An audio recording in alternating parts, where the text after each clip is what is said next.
Well, that was fantastic, really informative session. So thank you to our panelists. Thank you, Governor McDonnell, for being our moderator on that. And that brings us finally to our final speaker, which returns us to transportation. And focusing on an asset class that has only seen limited application of P3s in the U.S. market, although more in global markets. Jack Potter is the president and CEO of the Metropolitan Washington Airports Authority. In that role, he oversees some of the region's most complex and high-profile infrastructure assets and projects.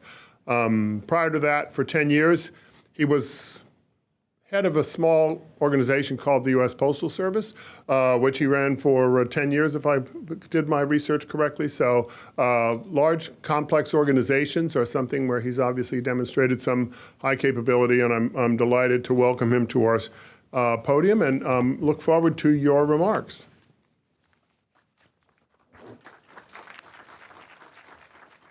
Thank you so much. My pleasure. First of all, thank you for sticking around for the day. First of all, thanks to Governor for inviting me here today.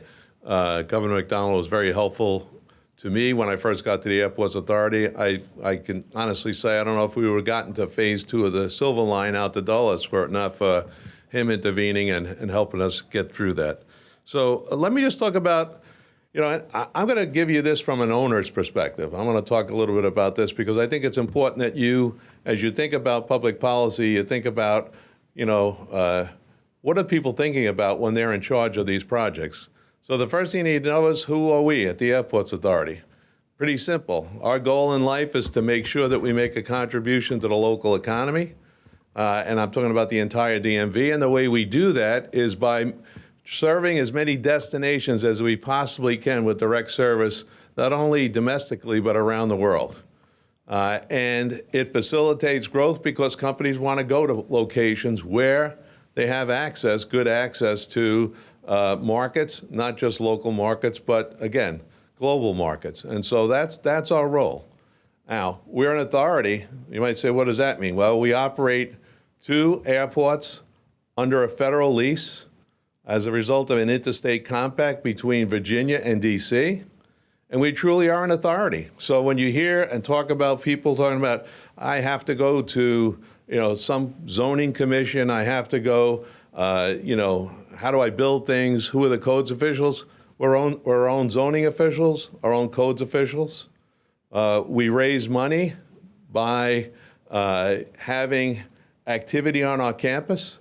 That activity includes things like parking. You pay for anything you pay for, concessions, whatever it is that's on our campus, we make money. That contributes to the overall expenditures on our campus. We operate on a cost recovery basis. Anything that we can't generate in terms of funds from these, I'll call it non-aviation activities, then the airport pays for it. The airlines pay for it. Bill goes to the airlines. They sign an agreement that says, we are signed up for a period of time. We sign up for a capital investment plan over that period of time, and we guarantee you that if you're a long-term signature to this lease, we guarantee you we got your back when it comes to finances. And so the good faith and will of those organizations is what drives it. Now, how do we fund major infrastructure? We go to the bond market. What do we pledge when it comes to the bond market? We pledge future revenues that are anticipated from the activity that we're going to have people flying. So it's not like we go out and we have we can't tax. We don't have taxing authority, but we have the ability to go to the bond market. And the bond market, we have, we go through rating agencies like any other company would. We're very proud of the fact that we have a AA minus rating, AA minus, AA3, great ratings. And as a result of being very fiscally prudent, very fiscally, sound business practices. So let's talk about airports in general. Think about this industry. It was led by the United States. The United States built a lot of infrastructure. And, we basically had a very kind of robust domestic market. that very robust domestic market got built out. And so by the end of the 1900s, we had a very mature aviation industry within the United States, and we had international traffic going back and forth. And then what happened? The rest of the world caught up to us. In fact, they started to build where they didn't have any airports. Or if they did, they were very small versus the level of activity that had grown over time in Asia and in the Middle East. So their airports are modern. They look great. They serve their public. And so the bottom line is the U.S. fell behind the rest of the world. Now, what's happened of late? Well, of late, what's really happened in the aviation industry is that all of a sudden, international is the big moneymaker. Why? Because you can charge $10,000 for a ticket in the front of a plane, right? Business class, you're charging big prices. So how do airlines make money today? Not so much on domestic, it's all international. Are our airports designed for international? Not many of them. They're playing catch up. They're playing catch up to the rest of the world. And the airlines make money, as I said, in the front of the plane. Those customers have high expectations of what they're going to find at an airport. They don't want to wait online for Subway or McDonald's. They want to be in a lounge. And so all of a sudden, there's this massive move to build very big gates to accommodate wide-body aircraft, and the customer experience has to be at a high level, not just the digital aspects of what you get to an airport, but when I get there, I want to have a lounge. I want to have conveniences that weren't expected at airports in the past. And so that's put a major, major thrust in the United States now to play catch-up. Catch-up in terms of the demand for international, demand of customers in terms of what they might want built, and in terms of the infrastructure that we had, we're playing catch-up in a lot of cases with crowds. The other thing that's happened is how you get to an airport has changed. It used to be that you take a taxi, you take a bus, you take a train, but now you take a TNC. Think about what's happening to kind of the networks that, local transit. What's happening to them? They're starving for folks taking transit because people are in TNCs. People are working virtually. That same thing is happening to what's going on at airports. But to the benefit, the more people can work virtually, the more likely they ought to take a trip somewhere and work from Florida as opposed to working from here. So we're the beneficiary of that, putting big demand on us on weekends. And so, but our roadways are jammed because everyone's taking a TNC. They're all getting dropped off. Where do they want to get dropped off? At the curb. They don't want to drive their car and park in a lot where a bus takes them to the curb. Now they want to have access to the curb. So when you go to an airport and you see, hey, it's jammed up, that's what's happening. All right, so let me talk about it from an owner's perspective. So you're here and you say, I got to catch this and I got to figure out how to make this thing work, right? And so what drives kind of my thinking, right, in terms of how we build going forward to handle this demand? So think about what the demand is. Demand is for bigger terminals, different type of terminal, self-service terminal that has TSA built into it. Because most airports in the United States were not built, they were built prior to TSA, prior to that checkpoint. And what ended up was a bunch of contraptions. Now we're designing for the future and saying, we want a seamless transition where people can walk through, get through. And so one of the things that we look at is, as we do this construction, what do we want to own? Well, we at the airports want to own the core. What's the core? It's the terminal. I want to own that terminal, right? I want to own that concourse. Do I want to own the parking garage? Not necessarily. Do I want to own the rental car facility? What do I care, right? Do I want to own the cargo facility? Why do I need to own the cargo facility? Right now, all I get from it is ground rent. Do I want to own the airline hangar? No, I don't want to own the airline hangar. Let the airlines own the airline hangar. And so we start to parse out, how are we going to approach the fact that we need to grow? And by the way, Dulles Airport in the last 2 years is the fastest growing international airport in the country. So we have good growth. It's there. We're growing at a rapid pace. We now have over 50 airlines at Dulles. We're able to attract a lot of international carriers. Why? Because we're the nation's capital. The other reason that we're going to grow, continue to grow, is because when you look around airports around the country, particularly on the East Coast, where are you going to grow? New York airspace is full. You look at, other airports around the country, they don't have land. They don't have the land to grow. We have over 11,000 acres. We have 4 runways, and we have less than 30 million passengers, right? So think about that. It's really, really interesting that we are so postured to grow, and we're starting to take advantage of that by making the airlines profitable that come to our airport. So, as I said, we want to own the core. We want to make sure that the finances make sense.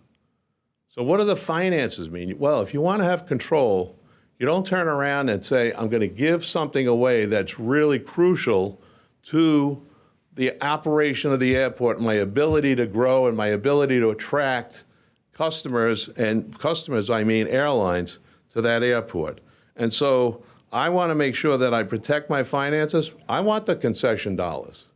Even if I do something with rental car facilities, I want to make sure I don't lose money by changing the business model there, right? And so you start thinking about that. That's kind of the mindset of the owner. And we're the owner, and we have a lot of control because of what I just said. We have our own design manual, we have our own zoning official, we have our own codes officials. We have a lot of authority in terms of where we're going. The other thing we want to do is we make sure that we pay as little interest as we possibly can. When you think of airports, what is the biggest cost to an airport? It's debt servicing. Because what do you do as an airport? You build facilities for airlines to use, you're building runways, and then you have to pay for that debt. So what's the cheapest way to get money? Municipal bond market. So we want to make sure that we optimize that debt, that municipal bond market, to get as much of that driving the investment in our airports. We're looking at major investments at both airports, and I'm going to talk a little bit about that. We have an agreement at Reagan National. We're going to spend another $2 billion on top of the projects you already see. The new concourse, e-concourse, the new parking garage that's on its way up, the new checkpoints that we have. We're going to redo all the roadways. We're going to spend over $2 billion there, and it's already agreed to. Out at Dulles, we have a $7 billion capital plan that's part of a use and lease agreement that just started on January 1st of 2024. So we're very cognizant of the fact that, okay, if you don't spend that and you're not thrifty about how you spend that money, then you're in trouble. And so we're looking at what's the best way to finance all these different projects that we have. And we don't want to overbuild. Part of the challenge here is that you don't build it and hope that people will come, because if you do that, you pay a really steep price. You heard the previous panel talking about, gee, I don't want to overbuild. I want to make sure I have a customer going forward. We don't want to do that either. So the bottom line is we have to have a plan that says we're going to build it to meet the demand that we're anticipating going forward, and we have off-ramps in case that doesn't happen. And then, as we construct, we don't want change orders. We don't want people saying we want to go left, go right, whatever. So, and I will just tell you, we are looking at any kind of alternative when it comes to construction. So the typical thing at an airport is you do a design, then you do a bid, and then you do a build. We're going to use design, bid, build. We're going to use design, build. We're going to use progressive design, build. We're not going to use design, build, finance, because we don't think that one's kind of in our parlance. But we're going to do some RFQs and go after some major projects. And you might say, well, why am I talking this way? Well, let me talk a little bit about what we have on our plate. But just understand this. We're going to pick and choose what makes sense based on what brings the best value to the airport. What makes sense in terms of best value from a financing standpoint, what makes best sense from a construction process or procedures, whether it's design, build, design, bid, build, RFQ.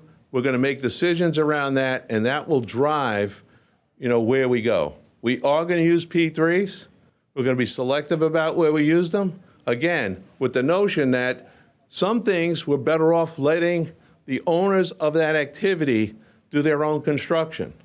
Airlines can build much better than I can a cargo facility. They can build their maintenance hangars much better than I can.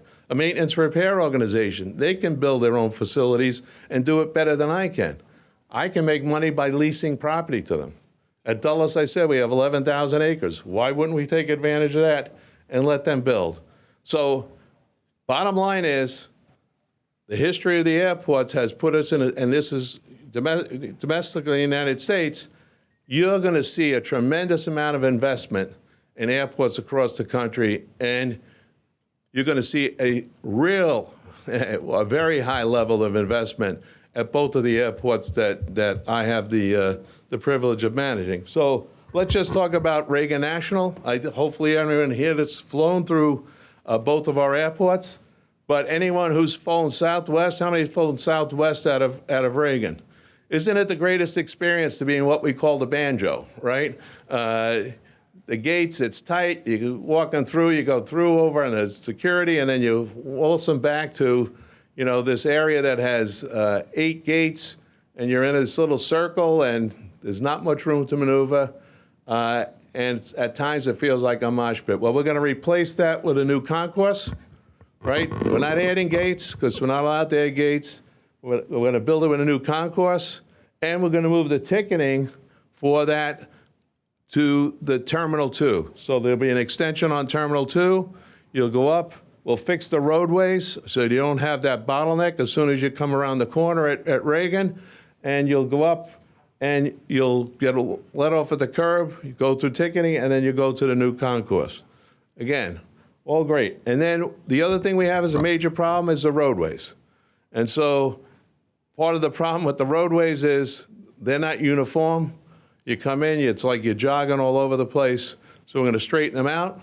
We're going to build the blue structure up there is a new facility for a consolidated rental car, which we will go at a 3P on because rental cars can do it better than we can. We'll have additional parking there as well. We're going to have a bridge that will go from Crystal City with Amazon there now, a bridge from Crystal City over to the terminal. And then how many people love those red brick buildings? Well, they're no longer going to be there because to make the roadways work, when you come across the 233rd Street Bridge, we have to free that area up. And so we're going to free that area up. We're going to allow for better egress into and out of our campus. So those are a couple of major projects that we're looking at Reagan National. As I said, the commitment that the airlines have made is over $2 billion. And so that will be spent over the course of the next decade or so. Now, the big changes are going to happen at Dulles Airport. And so if you look at Dulles, this is the current state of Dulles. Up at the top is the main terminal. And then we have the AB gates. And on the right-hand side of the AB gates, you see that hash mark. That's the regional area. It's not really a terminal that we would consider a traditional terminal. Then you have the BC gates.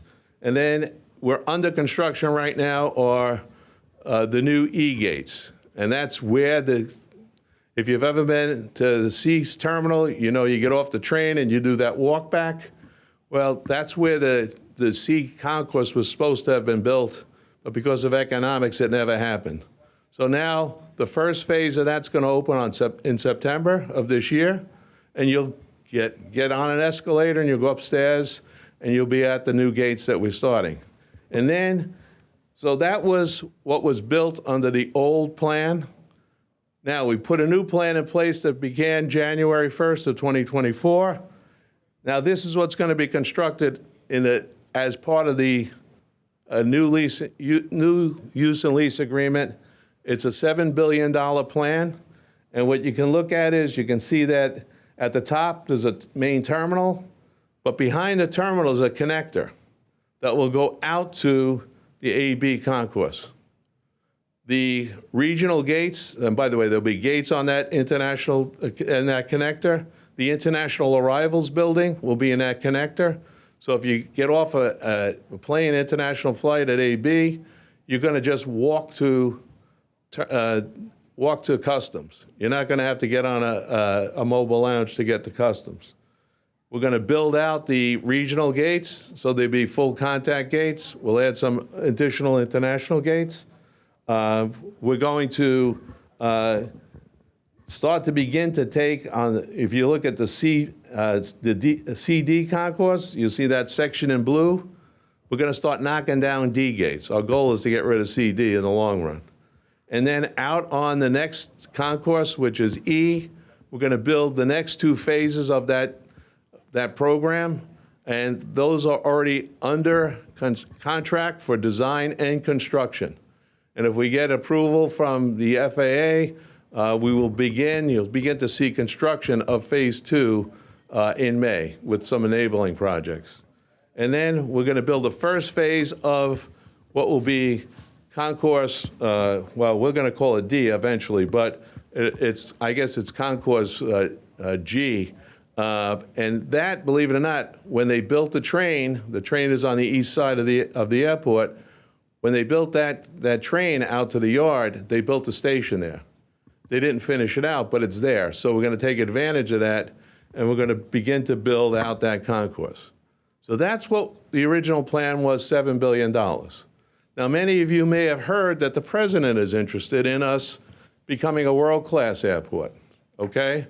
And there's a major effort underway now to figure out what that is and where we're going. So the first thing we did was we said, well, let's look at what our master plan is. So the master plan is something we have to file with the FAA, and it shows what our intent was going forward. This wasn't the end. This was like the 10, 15-year plan, but we have a 20-year plan. The 20-year plan calls for, again, a complete build-out of the concourse that we're going to call, it'll be the new D concourse, a build-out at the far end. At the lower end, you'll see that new GH concourse. We'll build that further out. This was the intent of where we're going. So, again, connector, all international on the AB concourse. You'll notice in blue, CD is gone. It's totally gone. At the end of the day, what our goal is, get rid of mobile lounges, get rid of CD. That's the goal of where we need to go. Really enhance the main terminal and build it out to something that's, more comparable with the expectation that you'd have today, right? Now, so where am I thinking we're going? All right, this is what we think we're going to end up with at the end of the day. Now, still, no decisions have been made, so I don't want to, but I'm just going to tell you what the concepts I think are going to end up happening. One is we're going to build out, as we said, at the main terminal, we're going to reconfigure the ticketing area, and that's part of the plan anyway. So instead of having a east-west ticket counters, they're going to be north-south. They're going to look like a modern airport where you go up and you walk through, and then we're going to build a connector. We're going to build at the back end of the terminal. We're going to build TSA checkpoints, so you don't have to go downstairs. You just walk through. If you have a flight on AB, you're just going to walk right through. We're going to build additional gates onto the main terminal. So as best we can, we're going to try and end up with all international passengers being located within walking distance of the TSA checkpoint, and you'll stay on one level. When you arrive, you'll come back, you'll all be able to walk into the International Arrivals Building. No more mobile lounges. We're going to build out the concourses to the south, but we're also going to add one for regional carriers. That's the long-term vision. Now, that's just on the air side. On the land side, whoops, I don't know if we have, on the land side, let me just talk to the land side. So if you anticipate that growth, we're going to take the Sheridan Circle, where we have the ground parking center. We're going to make that multi-story, so that we can have as many people as possible can park there and walk in. It's going to be a ground transportation center. What does that mean? It'll allow for TNCs, drop-off, taxi drop-off, allow for buses to go in and make drop-off. It'll just make the whole experience better. And it'll have a major TNC drop-off and pickup location in that multi-story facility. We're going to reroute all the roads to the west side and move folks into that transportation center. Again, with the notion that we're fixing some of the traffic problems that we have today and some of the cross-traffic that you see that's out there. So that's the goal, is to fix that. In addition, we're going to build a CONRAC, a consolidated rental car facility, within walking distance of the main terminal. It'll be, toward the back end where the current garage, probably right behind the current garage. We're going to build a hotel in that circle area so people can have access to a hotel. Next to the lake, we have a hotel right now. We're carving out a 35-acre plot of land for somebody to come in there and put a convention center or something that they think might be appropriate. So, and then going north from there, we have an opportunity for a huge amount of development. We've identified over 1,000 acres of land for non-aviation development. That means, folks on the west side along 606 to the north, where we currently have an employee parking facility, there'll be opportunities for non-aviation activity. Why are we interested in that? Because you have to pay for what we're talking about here today. And so we're going to engage developers to help us figure out what is the best opportunity to take advantage of that land. Everything driven around our economic goal. Our economic goal is to help local economies grow and make sure that aviation contributes to the long-term health of the economy here in Northern Virginia, in the district, and in Maryland. So that's our goal. Now, again, let me just focus a little bit on P3s, because that was the intent of this conference. But, at the end of the day, everyone should be excited by the fact that, this is going to bring a lot of jobs and a lot of opportunity to this metropolitan area. Today, we employ over 50,000 people, not us, but over 50,000 people are employed on our two campuses. You think about the investment that's occurring. I mentioned that we have a commitment for Reagan, over $2 billion, $7 billion at Dulles. I think the number at Dulles is going to triple. And that does not include any kind of investment in the P3s. So when I talk about that, that does not include the construction of a CONRAC. It does not include the construction of cargo facilities, maintenance hangars. That's all going to be on top of that. So again, very, very exciting times at the airports, built on the fact that we've put a lot of effort into attracting airlines to that facility, and they have been very, very profitable in the process. So when it comes down to it, in a nutshell, I'm not going to repeat myself. These are the opportunities that we see that are obvious to us.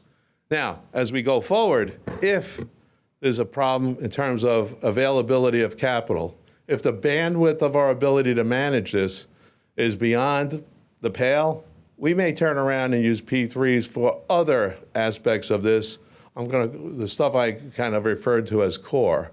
But that, in a nutshell, is kind of where we are at the airports.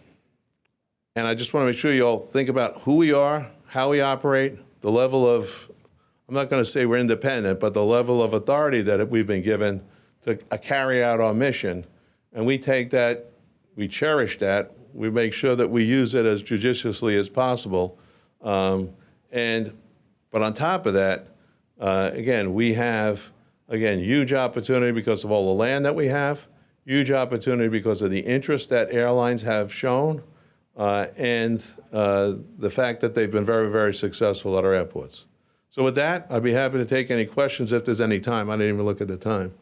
I think we have time for questions. Any questions in the audience? I know we're standing in front of a reception, so you'll have some pretty heavy competition, and you're welcome to stay and join us and field questions there if you have time for it.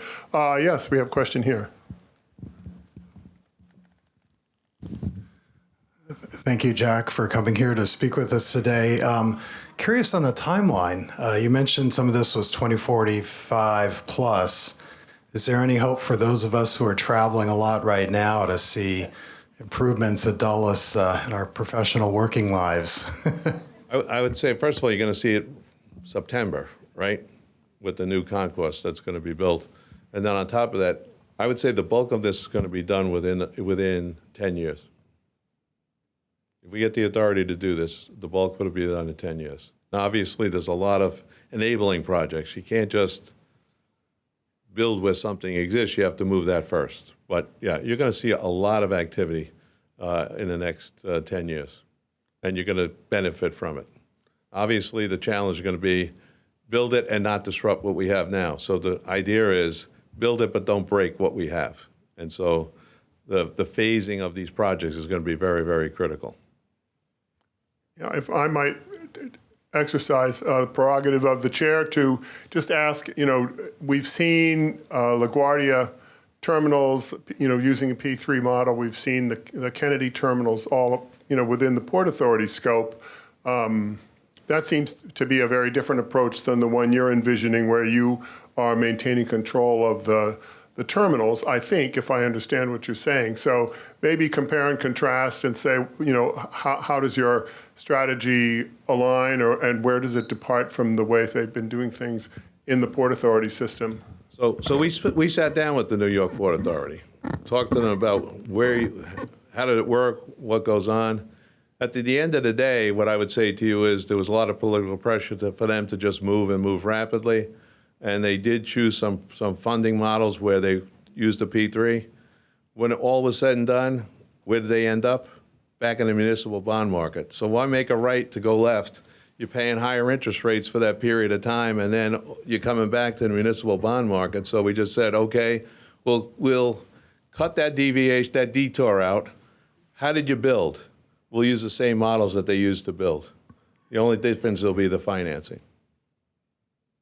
So if you have a progressive design build, that means you turn it over to somebody and say, build, here's what you build, go like the hammers of hell.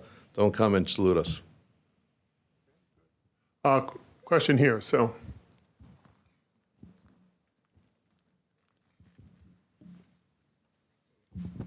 Victor Austin, DOT. A lot of people, myself included, use public transit to access the airport.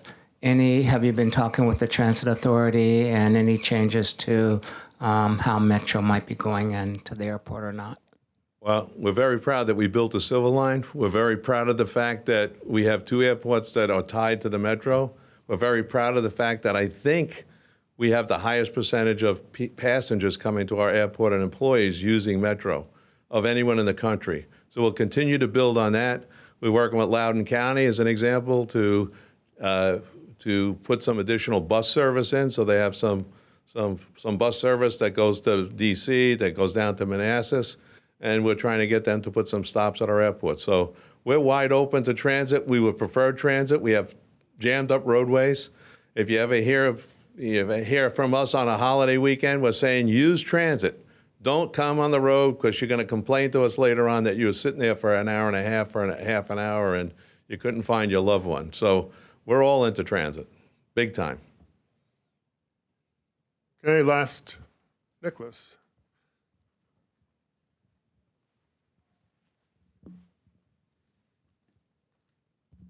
Hi, Jack. This is Nicolas Rubio with Meridian. Thanks for coming. It was very interesting, your presentation. My question is on the airlines, so especially United. They're critical stakeholders. I'm sure they're going to be interested in everything you mentioned on improvements to the airports, especially to Dallas. So what's the role they play in all this development? The role they played was they were at the table with us going through everything. They're not surprised by anything. They know exactly what everything I've told you, they're very much aware of. And we haven't cemented it, but bottom line is there's been ongoing talks with them. Okay. Appreciate it. Thank you very much. Thank you very much.